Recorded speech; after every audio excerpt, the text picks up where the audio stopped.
단 1년 만에 유럽 시가 총액 1위 기업이 무너졌습니다. 비만 치료제 위고비를 만든 노보노 디스크, 전 세계가 줄서 기다리던 기적의 다이어트 주사였어요. 그런데 영원할 것 같던 이 제국이 한순간에 투자자들의 무덤으로 변해버렸습니다. 2025년 12월 현재 주가는 고점 대비 55% 넘게 증발했어요.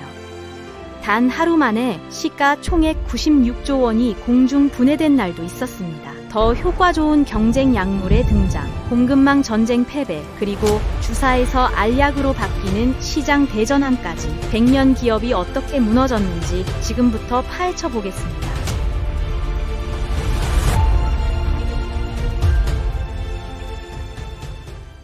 주가 폭락은 결과였어요. 균열은 더 먼저 시작됐습니다. 그 첫 흔적은 소비자들의 냉정한 선택에서 나타났어요. 병원 대기실에서 환자들이 처방전을 바꿔달라고 요청하기 시작했고, 그 요청이 하나둘 모여 결국 제국의 기둥을 흔들었습니다.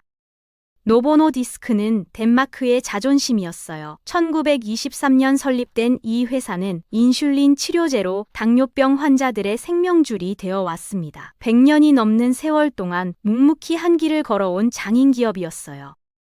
덴마크라는 인구 600만 명도 안 되는 작은 나라에서 시작해 글로벌 제약 강자로 성장한 성공 신화의 주인공이기도 했습니다. 인슐린 시장에서 쌓은 기술력과 신뢰는 업계에서도 손꼽히는 수준이었어요.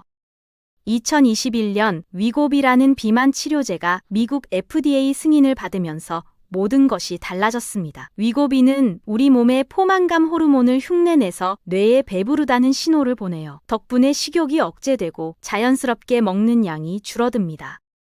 기존 다이어트 약들이 심장에 부담을 주거나 우울증 같은 부작용이 심했던 것과 달리 위고비는 우리 몸의 자연스러운 시스템을 활용한 접근이었어요. 임상시험에서 평균 체중의 15%가 빠졌습니다. 70kg인 사람이 60kg 초반대가 되는 마법 같은 효과였어요. 주 1회 복부에 주사를 놓기만 하면 됐습니다.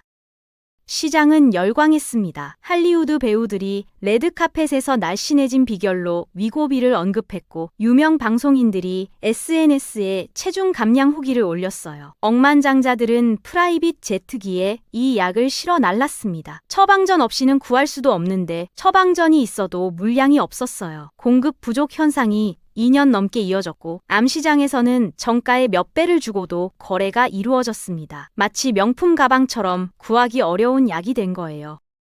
노보노 디스크 주가는 수직 상승했습니다. 2024년 중반 이 회사는 루이비통 모에 헤네시를 제치고 유럽 시가총액 1위에 올랐어요. 시가총액이 6천억 달러를 넘겼습니다. 우리 돈으로 850조 원이 넘는 금액이에요. 덴마크 국내 총생산의 상당 부분을 한 기업이 책임지는 기현상이 벌어졌습니다.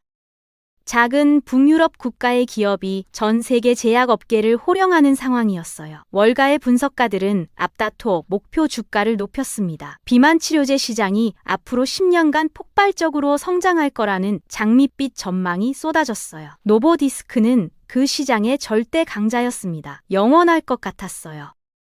하지만 정상에 오른 순간 추락의 씨앗은 이미 뿌려져 있었습니다. 위고비는 포만감 호르몬 하나만 자극하는 방식이었어요. 당시에는 이것만으로도 충분히 혁신적이었습니다. 경쟁 약물이 마땅히 없었기 때문이에요. 그런데 문제는 경쟁사 일라이 릴리가 한 발 더 나아갔다는 점입니다. 릴리의 마운자로는 두 가지 호르몬을 동시에 자극해요. 위고비가 한 손으로 식욕을 잡았다면 마운자로는 두 손으로 움켜쥔 셈입니다. 같은 값이면 더 효과 좋은 약을 선택하는 게 당연하죠.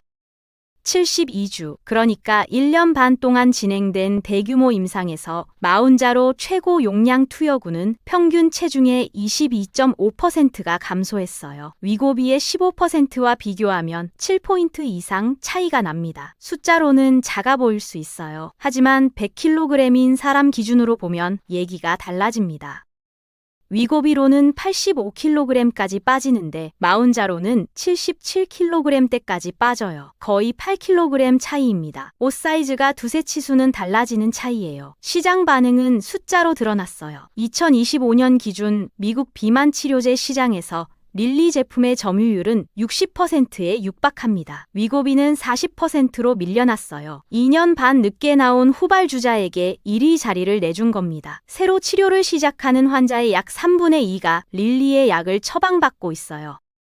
노보노디스크는 수요 폭발에 대응하지 못했습니다. 위고비 품귀 현상은 2022년 본격화됐어요. 미국 FDA가 공식적으로 의약품 부족 목록에 올릴 정도였습니다. 환자들은 처방전을 받아도 약을 구하지 못했어요. 약국마다 대기 명단이 수백 명씩 쌓였습니다. 기다림에 지친 소비자들이 대안을 찾기 시작한 거예요. 그리고 마침 그 타이밍에 마운자로가 본격 출시됐습니다. 릴리는 달랐어요. 신약 출시 전부터 대규모 생산 설비 투자를 진행해 왔습니다. 미국 내에만 수십억 달러를 쏟아부어 공장을 지었어요. 총 투자액이 500억 달러를 넘습니다. 우리 돈으로 70조 원이 넘는 규모예요. 비만 치료 용도로 추가 승인을 받자마자 물량을 쏟아부을 준비가 되어 있었습니다. 노보노디스크가 수요에 허덕일 때 릴리는 충분한 재고를 확보해두고 있었어요. 가격 전쟁에서도 릴리가 앞섰습니다. 미국에서 보험 적용 없이 처방받으면 한 달에 $1,000가 넘어요. 우리 돈으로 140만 원 수준입니다. 일라이 릴리는 이 구조를 정확히 읽었어요. 2024년 릴리는 자사 온라인 플랫폼을 통해 저용량 제품을 월 $399에 판매하기 시작했습니다. 정가의 절반 이하였어요. 2025년에는 최고 용량 제품을 월 $499에 내놓기도 했습니다. 보험 없이도 부담 가능한 가격대를 만든 거예요. 노보노디스크는 고가 정책을 유지했습니다. 위고비의 프리미엄 이미지를 지키겠다는 전략이었어요. 하지만 위고비는 이미 효과 면에서 밀리고 있었습니다. 그 상황에서 프리미엄 전략을 고수한 건 판단 착오였어요.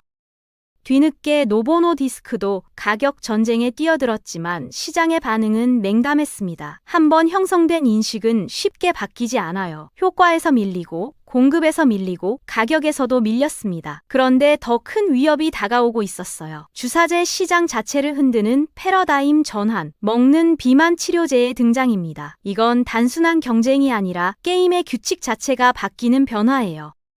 현재 시장을 지배하는 비만 치료제들은 모두 주사제입니다. 환자가 직접 복부나 허벅지에 펜 형태의 주사기를 꽂아야 해요. 바늘이 가늘어서 통증은 크지 않다고 합니다. 하지만 심리적 저항은 무시할 수 없어요. 주사 공포증이 있는 사람은 아예 시도조차 못합니다.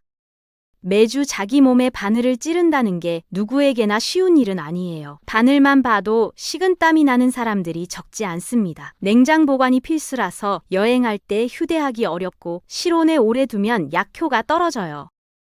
전 세계 비만 인구는 10억 명이 넘지만 주사제 비만 치료제를 실제로 사용하는 인구는 극히 일부입니다. 효과가 입증됐어도 주사라는 장벽을 넘지 못하는 잠재 고객이 무수히 많다는 뜻이에요. 어떤 조사에 따르면 비만 환자의 절반 이상이 주사라는 이유만으로 치료를 포기한다고 합니다. 만약 똑같은 효과를 알약으로 낼 수 있다면 시장 규모는 몇 배로 커질 수 있어요. 일라이 릴리가 개발 중인 먹는 비만 치료제는 하루에 한 알 물과 함께 삼키면 돼요. 주사 바늘도 냉장고도 필요 없습니다. 순조롭게 가면 2026년쯤 시장에 나올 전망이에요. 먹는 약은 생산 비용도 대폭 낮아집니다. 업계에서는 먹는 비만 치료제가 상용화되면 현재 주사제 가격의 10분의 1 수준까지 약값이 떨어질 수 있다고 예측해요. 이 시나리오가 현실화되면 기존 주사제 시장은 크게 흔들립니다. 노보노디스크도 먹는 약 개발에 나서고 있지만 릴리 역시 먹는 약 개발에서 뒤처지지 않고 있어요. 무너지는 성벽 앞에서 노보노디스크는 생존을 위해 모든 것을 걸고 있습니다. 2025년 9월 대규모 구조조정이 발표됐어요. 전체 직원 7만 8천여 명 중 9천 명을 해고하겠다고 밝혔습니다. 전체 인력의 11%에 해당하는 규모예요. 이 중 5천 명은 본사가 있는 덴마크에서 감원됩니다. 덴마크 역사상 단일 기업 최대 규모 해고라는 말이 나올 정도입니다. 연간 1조 7천억 원의 비용을 절감하겠다는 목표예요. 불과 몇 년 전까지 매주 100명 넘게 신규 채용하며 몸집을 불렸던 회사가 이제는 칼을 들었습니다. 성장 신화를 쓰던 회사가 생존 모드로 전환한 거예요. 리더십도 바뀌었습니다. 오랫동안 노보노디스크를 이끌었던 최고 경영자가 2025년 5월 퇴임을 발표했고 8월에 새 수장이 취임했어요. 새 최고 경영자는 취임 한 달여 만에 구조 조정을 단행했습니다. 시가총액 격차도 심각해요. 25년 12월 현재 일라이 릴리의 시가총액은 약 7,500억 달러입니다. 노보노디스크는 약 2,200억 달러예요. 릴리가 노보의 3배가 넘습니다. 불과 1년 전만 해도 노보가 더 컸어요. 유럽 최대 기업이었습니다. 그 위상이 완전히 뒤집어진 거예요. 시가총액이 크다는 건 투자 여력이 크다는 뜻입니다. 릴리는 그 자본으로 연구개발과 공장 건설, 마케팅을 동시에 밀어붙일 수 있어요. 노보노디스크는 선택과 집중을 해야 하는 처지로 밀렸습니다. 지금까지 위고비 제국이 어떻게 무너졌는지 살펴봤습니다. 이 몰락이 남기는 교훈은 선명해요. 기술은 기다려주지 않는다는 것, 그리고 선점 효과는 영원하지 않다는 것입니다. 노보노디스크는 100년 역사의 신뢰와 비만 치료 시장 개척자라는 타이틀, 유럽 최대 기업이라는 위상까지 모든 것을 갖고 있었어요. 돈도 있었고, 기술도 있었고, 브랜드 파워도 있었습니다. 하지만 그 모든 자산이 기술 교체 앞에서는 무력했어요. 단일 작용 방식이 이중 작용 방식에 밀렸고, 주사제는 먹는 약에 밀릴 운명입니다. 단순한 체중 감량은 체성분 교정에 밀리고 있어요. 시장의 표준이 바뀔 때 과거의 영광은 오히려 발목을 잡습니다. 우리가 1등이라는 자부심이 변화를 직시하기 어렵게 만들기 때문이에요. 노보노디스크의 실패는 어쩌면 성공의 함정에 빠진 결과일 수 있습니다. 투자자 관점에서 현재 상황을 냉정하게 봐야 해요. 노보노디스크 주가가 고점 대비 절반 넘게 빠졌다고 해서 저점 매수의 기회라고 단정하기 어렵습니다. 주가는 이유 없이 빠지지 않아요. 시장은 이미 미래를 반영하고 있습니다. 그 미래에서 노보노디스크의 입지가 흔들리고 있다는 판단이 녹아있는 거예요. 신약이 성공해서 반등할 수도 있지만 경쟁에서 계속 밀리면 추가 하락도 가능합니다. 떨어지는 칼을 잡으려다 손만 다칠 수 있어요.